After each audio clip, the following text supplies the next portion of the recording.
You know our next guest from hit films, TV, and as half of the iconic comedy duo Cheech and Chong. But did you know he's also the driving force behind a new museum that bears his name? Here to tell us all about it, the multi-hyphenate, multi-talented legend, Cheech Marin. Give it up, everybody. South by Southwest.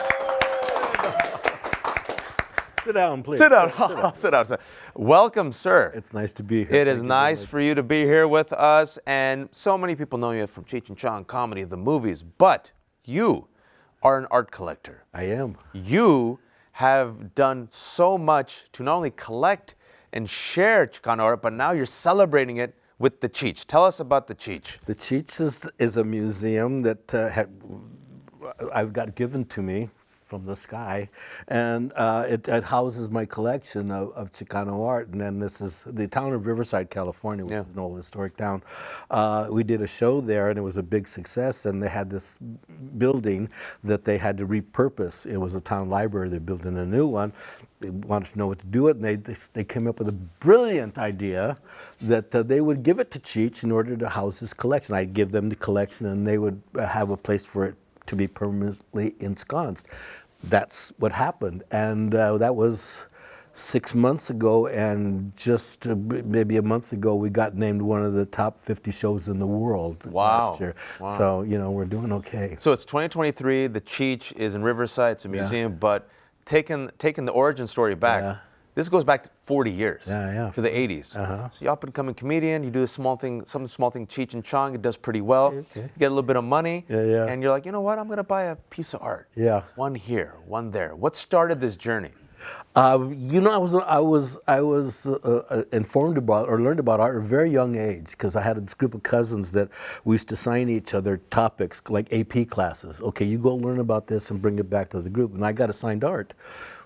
Wait, what age was this again? 11. Wow. 11, yeah. We're bright kids, and we had a lot of energy, extra energy, and so we got assigned topics, and I got assigned art. So how do you learn about art? I don't know, you go to the library. So every Saturday I used to go to the library and take out all the art. I didn't take them out, they wouldn't let me have them. But they would sit next to me and turn the pages for me. And I'm like, okay, that's Picasso, that's Cezanne, that's how I learned about art. So I had this, and then going to museums, I went to museums, that's key if you're looking at paintings.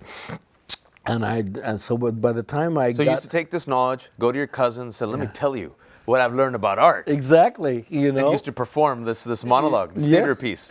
You know, it was theater, you know, and we'd make it, and they were all into it, you know, because as growing up Catholic, which I did, there was no art until the 17th century that was not liturgical art, you know. So, and, you know, a lot of Jesus. Lots of Jesus and guys in sheets in the clouds, you know. Very white. Yeah, very white, except for the guys that they were barbecuing, you know, and those. They look like us. Yeah, exactly. We were spicy, the original spice. A little chimichurri sauce on there. And so I learned all about that. And then when I got into a place where I could afford to buy art, that's when I discovered these Chicano painters. And I go, I know this what they're doing, because they were university and or art school trained painters. And they were building upon European art, Middle Eastern art, Asian art, with a Mexican accent, you know, and classical art. So I see what they're doing, and so I started buying their art. You know. How powerful was it for you as a young Latino Chicano artist to see that, oh, my people are producing this fantastic work, the stuff that I used to see in libraries, but I never saw this in the libraries. I never saw this in the books. Exactly. You know, it was like hearing the Beatles for the first time. Hey, that's Elvis and Chuck Berry. You can hear the influences. You can hear the influences, exactly, but with an English accent. Now this was a school of art with a Mexican accent or a Chicano accent, and and everybody kind of like, it's not quite what we're used to, but well, get used to it, you know, so because it's coming. So you were there 40 years before, and you saw it, and what did you see of yourself, of your family, of your community? In these paintings, where you see the influences, you see the Picasso here, you see the Rembrandt there, but what was the Chicano flavor that really popped for you? You know, it was in every single one of them. You know, the paintings, it was told with this Chicano influence, you know, and and it's kind of, there's this term called rascuache. Rascuache. Rascuache, it means kind of found art or something junk that they elevate to the level of art by inclusion. And so this is kind of a funky, this is a funky Cezanne, you know, this is a rascuache. And so that speaks to me, because this is this language spoken in my house and with all my relatives, and a sense of humor and sense of purpose at the same time, you know, because it was a political art at the beginning, and then it slowly changed. So you know, it spoke directly to me. I understood this language where, you know, nobody, the other art collectors were not, you know. Yeah, because it's in our communities, you know, ethnic communities, as they say.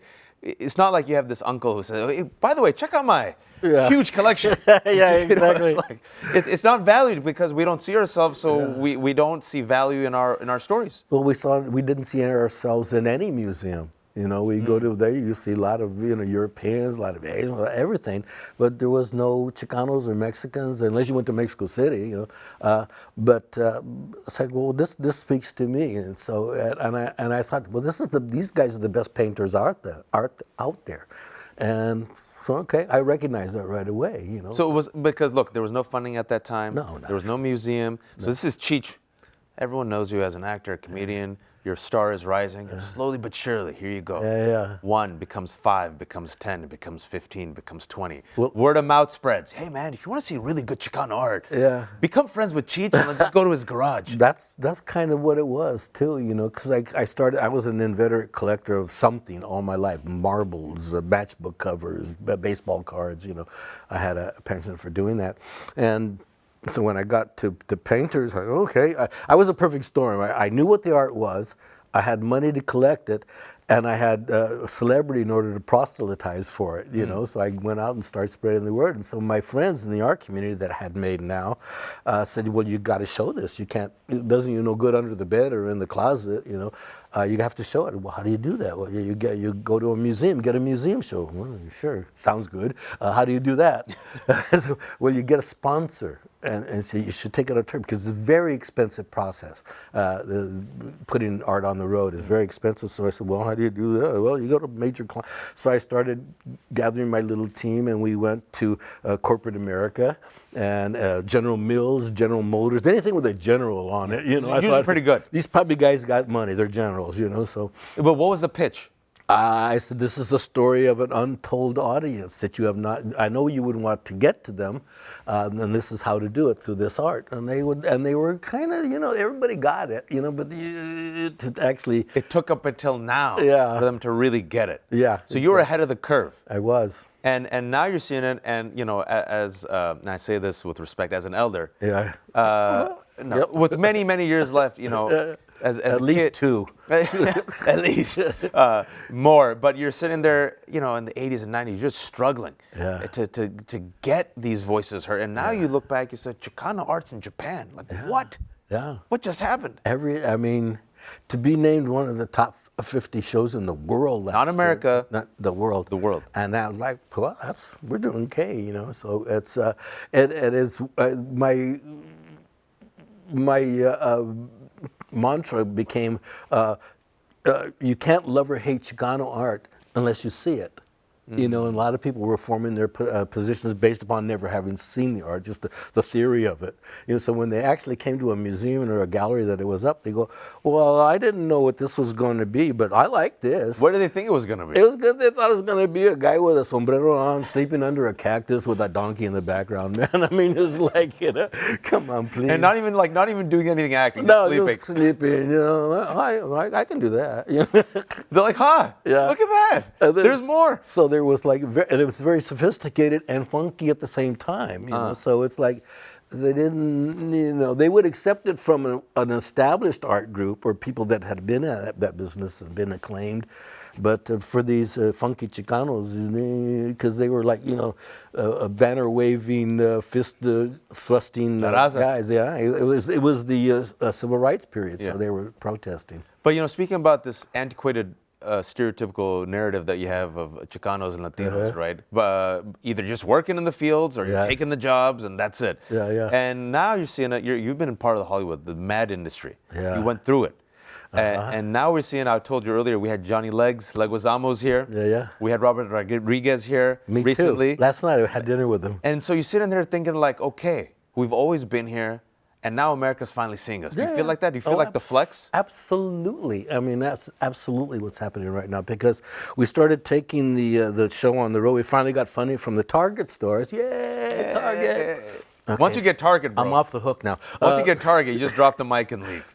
Target and Hewlett Packard put up the seed money for the first show and the production of it, and then Target stayed with the show for the next 7 years. We toured 14 major museums in 7 years: the Smithsonian, LACMA, the De Young. I mean, these small little museums, these small independent spaces, little in the back bedroom of somebody's. And so it was.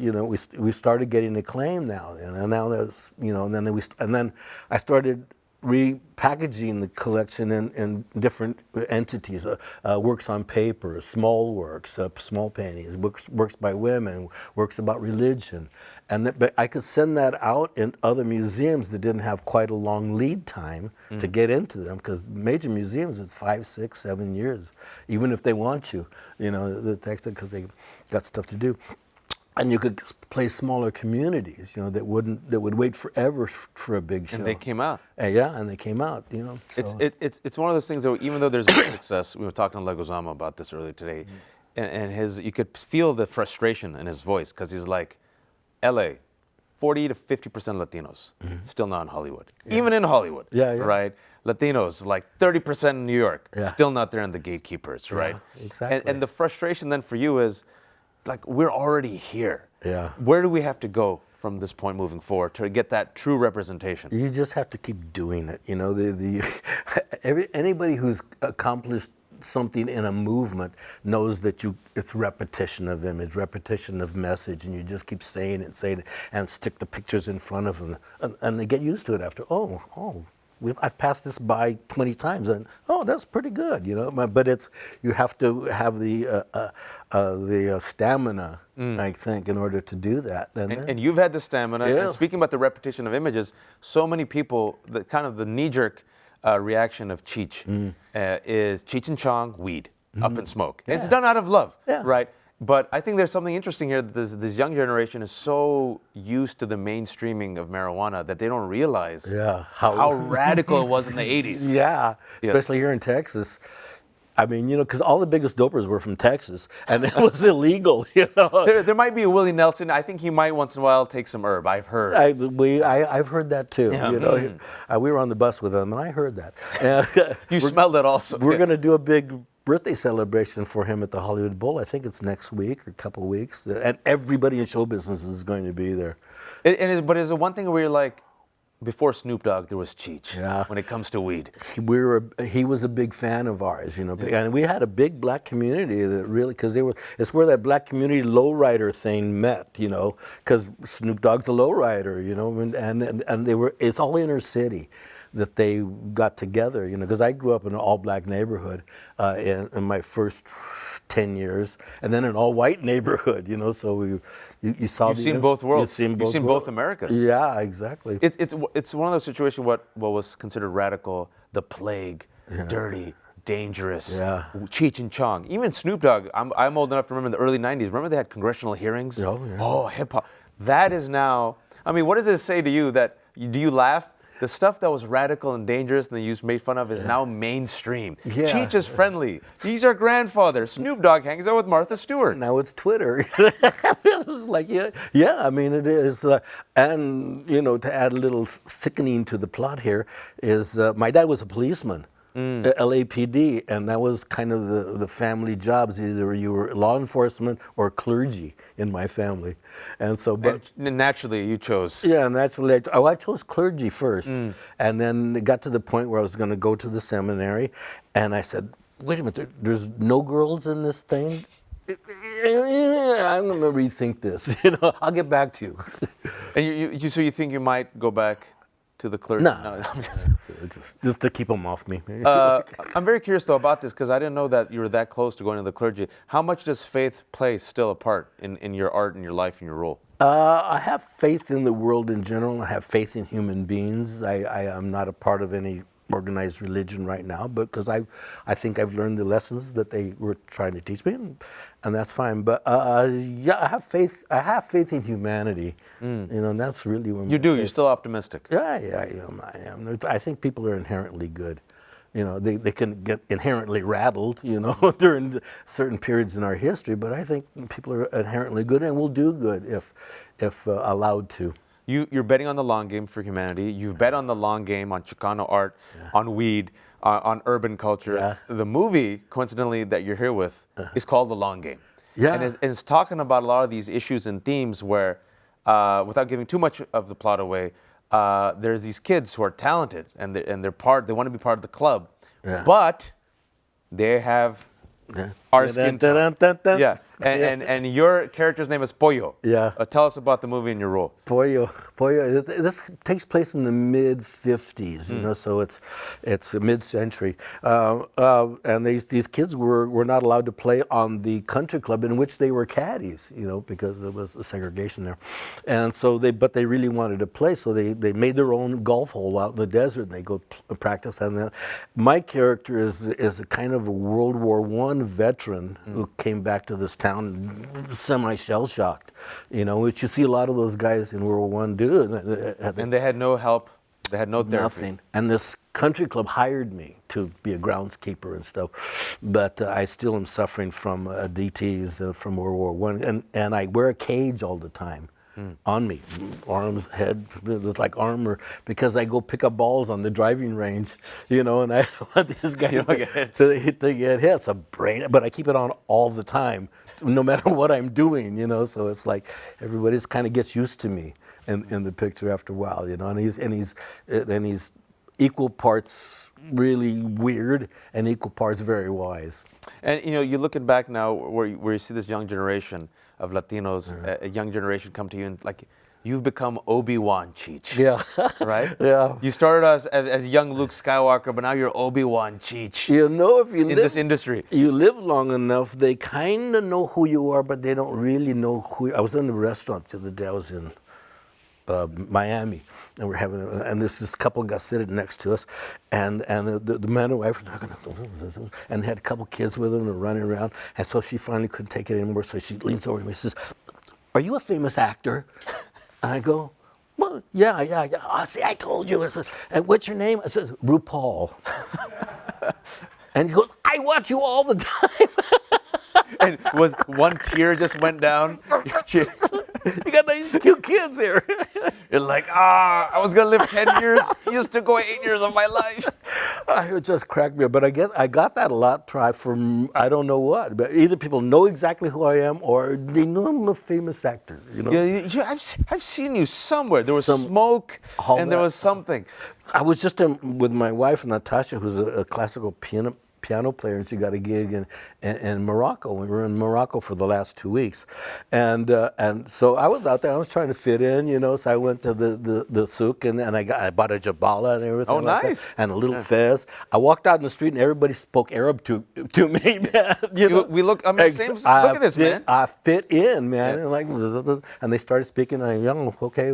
Whatever. Did someone offer you weed in Arabic? I wasn't going to go there because it's a foreign country. Sheikh Cheech. Yeah.